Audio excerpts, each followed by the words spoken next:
අයිබෝවන් පාටකුරුල්ලෝ ටෙල්නාට නරඹන ඔයාලව ගොඩක් ආදරයෙන් මම්මගේ YouTube නාලිකාවට පිළිගන්නවා. මං ඔයාට අදත් මේ කතාවෙන් ලස්සන වීඩියෝ එකක් අරගෙන ආවා. මේ කතාවේ කොටසක්වත් මග නොඇර බලන මන් දන්නවා ඔයා මේ කතාවට කොයිතරම් ආදරය කරනවද කියලා. ඒ වගේම තමයි කෙවින්ට නිම්නාවිට මේ හැමෝටම ඔයා කොයිතරම් ආදරේද කියලා. ඉතින් මාත් කියන්න යන්නේ මේ කතාවේ ඉස්සරහට සිද්ධ වෙන්න තියෙන දෙයක්. ඔයා මේ කතාව බලලා ඒකට කැමති නම් ලයික් එකක් දාලා කමෙන්ට් එකක් දාන්න. ඒ වගේමයි ඔයා තවමත් මගේ channel එක subscribe කරලා නැත්නම් මතක ඇතුව channel එකත් subscribe කරගෙනම කතාව බලන්න කියලා තුඟ ආදරයෙන් ඉල්ලනවා. ඔන්න ඉතින් මේ වෙලාවේ නිම්නාවි ඔෆිස් එකෙන් අස්සීම ලිපිය බාර දීලත් ඉවර වෙලානේ හිටියේ. ඒ වුණාට නිම්නාවිට කෙවින්ට වෙච්ච දේ දැකලා එතනින් නිකන්ම එළියට එන්න බැරි වෙනවා. ඒක නිසා තමයි නිම්නාවි කෙවින්වත් අරගෙන හොස්පිටල් එකට යන්නේ.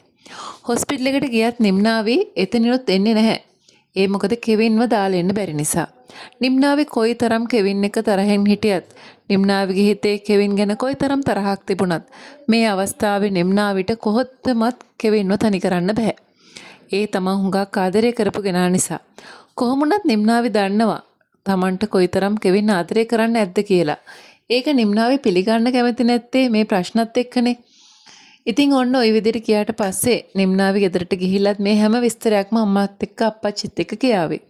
ඉතින් මේ වෙලාවේ අම්මා නම් කියන්නේ අනිවාර්යයෙන්ම මේකත් එයාලගේ රඟපෑමක් කියලා. මොකද මේ වෙද්දී අම්මා නම් කෙවින් වගේම ෆොන්සේකා පවුලත් එක්කම ඉන්නේ තරහෙන්.